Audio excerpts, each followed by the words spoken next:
Muy buenos días, hermanos en Cristo y María. Una mañana más para compartir la palabra de Dios en este domingo, día 24 de enero de 2021. Les habla el Padre Tomás Galarza Figueroa y ojalá que esta intervención nos ayude a entender mejor el quehacer de Dios, la importancia de la palabra de Dios en nuestra vida y de que conociendo y cumpliendo con los mandamientos no nos quedemos encerrados en nuestro yo, sino que salgamos al encuentro de nuestros hermanos para que podamos hacer patente la palabra de Dios en el corazón de todos aquellos que quieren abrirse a la inspiración del Espíritu Santo de Dios. El Papa ha decretado que el domingo tercero del tiempo ordinario ha de ser el domingo de la palabra de Dios. Entonces vamos a compartir lo que él mismo nos dice al referente. El domingo de la palabra de Dios, querido por el Papa Francisco, en el tercer domingo del tiempo ordinario de cada año, recuerda a todos, pastores y fieles, la importancia y el valor de la Sagrada Escritura para la vida cristiana, como también la relación entre palabra de Dios y liturgia. Como cristianos somos un solo pueblo que camina en la misma historia, fortalecido por la presencia del Señor en medio de nosotros, que nos habla y que nos nutre. El día dedicado a la Biblia no ha de ser una vez al año, sino una vez para todo el año, porque nos urge la necesidad de tener familiaridad e intimidad con la Sagrada Escritura y con el resucitado, que no cesa de partir la palabra y el pan en la comunidad de los creyentes. Para esto necesitamos entablar un constante trato de familiaridad con la Sagrada Escritura. Si no, el corazón queda frío y los ojos permanentemente cerrados, afectados como estamos por innumerables formas de ceguera. Este domingo constituye, por tanto, una buena ocasión para releer algunos documentos eclesiales que presentan una síntesis de los principios teológicos, celebrativos y pastorales sobre la palabra de Dios proclamada en la misa, pero válidos también para toda celebración litúrgica, sacramentos, sacramentales, liturgia de las horas, etc. Por medio de las lecturas bíblicas proclamadas en la liturgia, Dios habla a su pueblo y Cristo mismo anuncia su evangelio. Cristo es el centro y la plenitud de toda la Escritura, Antiguo y Nuevo Testamento. La escucha del evangelio, punto culminante de la liturgia de la palabra, se caracteriza por una particularidad y una veneración particular. Es expresada no solo en los gestos y en las aclamaciones, sino también en el mismo libro de los Evangelios. Una de las posibilidades rituales adecuadas para este domingo podría ser la procesión de entrada con el evangeliario, o, en su ausencia del mismo, su colocación sobre el altar. La ordenación de las lecturas bíblicas dispuesta para la Iglesia en el leccionario suministra el conocimiento de toda la palabra de Dios. Por eso es necesario respetar las lecturas indicadas, sin sustituirlas o suprimirlas, utilizando versiones de la Biblia aprobadas por el uso litúrgico. La proclamación de los textos del leccionario constituyen un vínculo de unidad entre todos los fieles que la escuchan. La comprensión de la Escritura y la finalidad de la liturgia de la palabra ayuda a la asamblea de los fieles a recibir de Dios la palabra que salva. Se recomienda el canto del Salmo responsorial, respuesta de la Iglesia orante. Por eso se ha de incrementar el servicio del salmista en cada comunidad. En la homilía se exponen a lo largo del año litúrgico y partiendo de las lecturas bíblicas los misterios de la fe y las normas de la vida cristiana. Los pastores son los primeros que tienen la gran responsabilidad de explicar y permitir que todos entiendan las Sagradas Escrituras. Puesto que es el libro del pueblo, los que tienen la vocación de ser ministros de la palabra deben sentir con fuerza la necesidad de hacerla accesible a su comunidad. Los obispos, presbíteros y diáconos deben empeñarse en realizar este ministerio con especial dedicación, aprovechando los medios propuestos por la Iglesia. Particular importancia tiene el silencio, que favoreciendo la meditación permite que la palabra de Dios sea acogida interiormente por quien la escucha. La Iglesia siempre ha manifestado particular atención a quienes proclaman la palabra de Dios en la asamblea: sacerdotes, diáconos, lectores. Este ministerio requiere una específica preparación interior y exterior. La familiaridad con el texto que ha de ser proclamado y la necesaria práctica en el modo de proclamarlo, evitando toda improvisación, existe la posibilidad de introducir las lecturas con breves y oportunas municiones. Por el valor que tiene la palabra de Dios, la Iglesia invita a cuidar el ambón desde el cual es proclamada. No se trata de un mueble funcional, sino del lugar apropiado a la dignidad de la palabra de Dios. En correspondencia con el altar, hablamos de la mesa de la palabra de Dios y del cuerpo de Cristo, en referencia tanto al ambón, sobre todo al altar. El ambón está reservado para las lecturas, el canto del salmo responsorial y el pregón pascual. Desde él se pueden pronunciar la homilía y las intenciones de la oración universal, y no es aconsejable que se acceda a él para comentarios, avisos y dirección del canto. Los libros que contienen los textos de las Sagradas Escrituras suscitan en quienes los escuchan la veneración del misterio de Dios que habla a su pueblo. Por eso se ha de cuidar su aspecto material y su buen uso. Es inadecuado recurrir a folletos, fotocopias o subsidios en sustitución de los libros litúrgicos. En los días previos o sucesivos al domingo de la palabra de Dios, es conveniente promover encuentros formativos para poner de manifiesto el valor de la Sagrada Escritura en las celebraciones litúrgicas. Puede ser una ocasión para conocer mejor cómo la Iglesia en oración lee la Sagrada Escritura con lecturas continua, semicontinua y tipológica.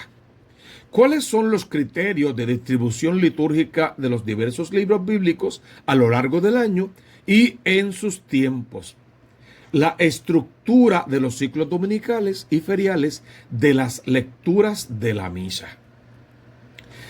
El domingo de la palabra de Dios es también una ocasión propicia para profundizar en el vínculo existente entre la Sagrada Escritura y la liturgia de las horas. La oración de los salmos, cánticos del oficio, las lecturas bíblicas, promoviendo la celebración comunitaria de laudes y vísperas.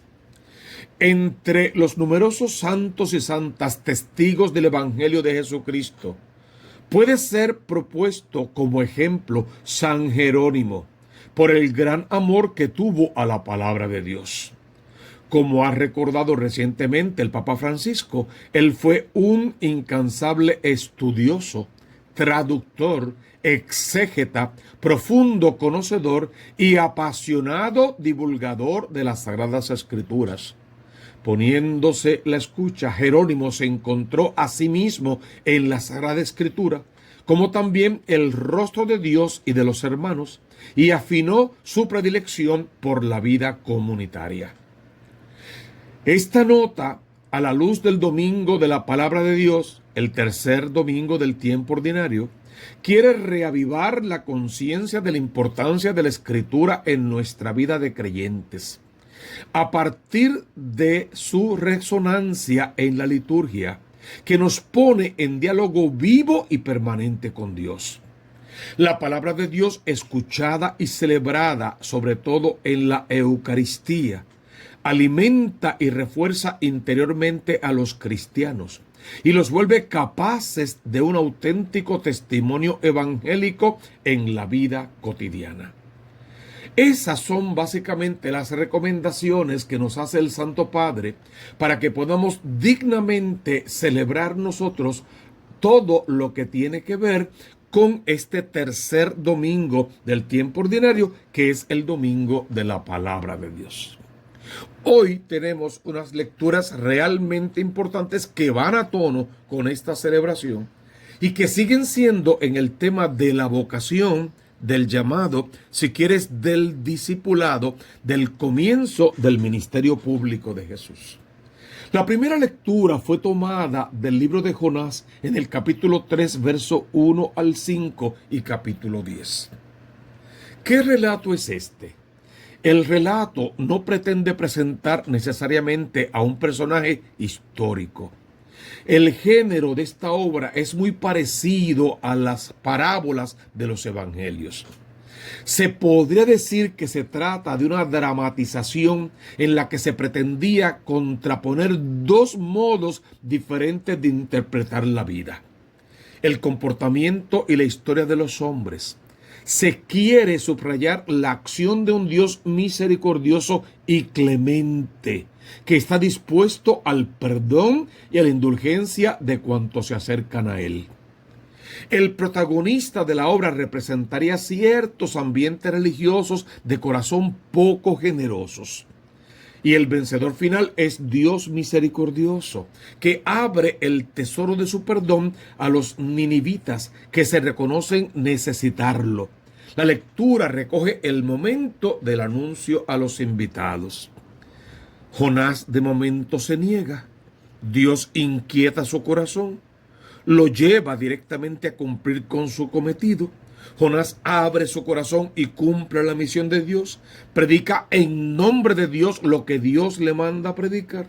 El pueblo realmente se convierte y Dios cambia su corazón. Es la expresión para decir Dios ha perdonado la falta del pueblo, dado a la conversión de ese pueblo por la palabra que a través de Jonás le fue predicada, pero que venía directamente de Dios. Tenemos una segunda lectura de calibre. Está tomada de la primera carta de los Corintios en el capítulo 7, versos 29 al 31. ¿Y cuál es el contexto de esta lectura? Son las respuestas de Pablo a los corintios para tratar de resolver los problemas concretos que abarcan, y lo sabemos, los capítulos 7 al 10. En esta sección se hace eco Pablo de los problemas que tiene planteado la comunidad de Corinto, a saber, ¿cuál ha de ser la actitud del cristiano ante la alternativa que tiene? ¿Virginidad o matrimonio? En eso se basa esa primera lectura. Claro, si seguimos leyendo, también vamos a ver cómo debe comportarse un cristiano cuando es invitado a un banquete pagano, en el que se sirven carnes sacrificadas a los falsos dioses, pero eso es más adelante. Hoy vamos a ver a Pablo presentando esta situación entre la virginidad y el matrimonio, dándonos a escoger y haciendo ver que por mucho el celibato es la opción preferencial. Sin embargo, a cada uno según lo que cada uno merece y cada uno según con lo que cada uno puede cargar. Tenemos un evangelio que realmente tiene que llamar hoy nuestra atención por la forma en que está presentado. Está tomado según San Marcos en el capítulo 1, versos 14 al 20.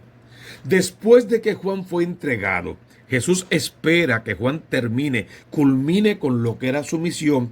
Ya es entregado, está preso y sabemos que no va a salir de la cárcel. Entonces Jesús se marchó a Galilea para proclamar el evangelio de Dios, se fue a tierra de paganos.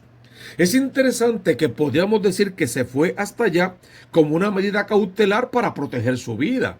pero también para cumplir en todo con la voluntad de Dios y con las profecías que garantizaban que el mensaje llegaría a tocar tierra de paganos. ¿Cómo comienza la predicación de Jesús? ¿Cómo termina la predicación de Juan? Se ha cumplido el tiempo y está cerca el reino de Dios. Conviértanse. He ahí la predicación de Juan y la predicación de Jesús. Crean en el Evangelio. Y Jesús va a añadir en otro texto, porque está cerca el reino de los cielos. Se ha cumplido el tiempo y está cerca el reino de Dios. Conviértanse y crean en el Evangelio para que entonces pueda continuar toda la obra de Juan también en la persona de Jesús y ahora en la persona de la iglesia. Pasando junto al mar de Galilea, vio a Simón y Andrés, el hermano de Simón, echando las redes en el mar, pues eran pescadores. ¿Qué saben hacer ustedes? Pescar, echar las redes. Vengan, yo quiero que de hoy en adelante sigan echando las redes y sigan pescando, pero ahora por el reino de los cielos. Yo los haré pescadores de hombres. Yo los utilizaré para el reino de los cielos, para que se cumplan todas las profecías y la iglesia le dé continuidad a la misión de todos los profetas, todos los sacerdotes, todos los reyes, todos los jueces del Antiguo Testamento, de Juan, que divide los dos testamentos, y de Jesús, que es el profeta por excelencia. Vengan a continuar ahora con la obra de la iglesia que Cristo fundó sobre la cabeza de Pedro. Vengan en pos de mí y les haré pescadores de hombres. Y mira cómo el texto de súbito busca una reacción. Inmediatamente dejaron las redes y lo siguieron.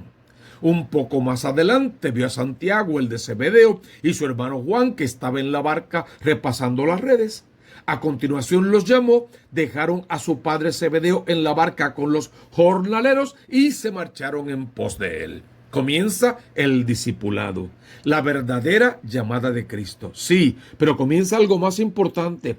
La palabra viva de Dios, cuyo domingo estamos celebrando hoy, irrumpe en el corazón del ser humano y le cambia la vida, y le cambia la ruta, y lo saca detrás de las cabras y de los apriscos para que vengan detrás del Cordero de Dios, que quita el pecado del mundo. Entonces déjate seducir en este tercer domingo por la palabra de Dios. Déjala que entre en tu interior, que igual que a Jonás te haga cumplir con la misión de Dios, aunque a veces seas un poco renuente, que igual que Pablo aceptes el llamado de la pureza en la totalidad de la palabra, para que no tengas ataduras para seguir a Cristo, y que igual que el evangelio de hoy, a la escucha de la palabra de Dios, dejes las redes, la barca, tu padre y todo lo demás y sigas a Cristo como norte y guía de toda tu existencia.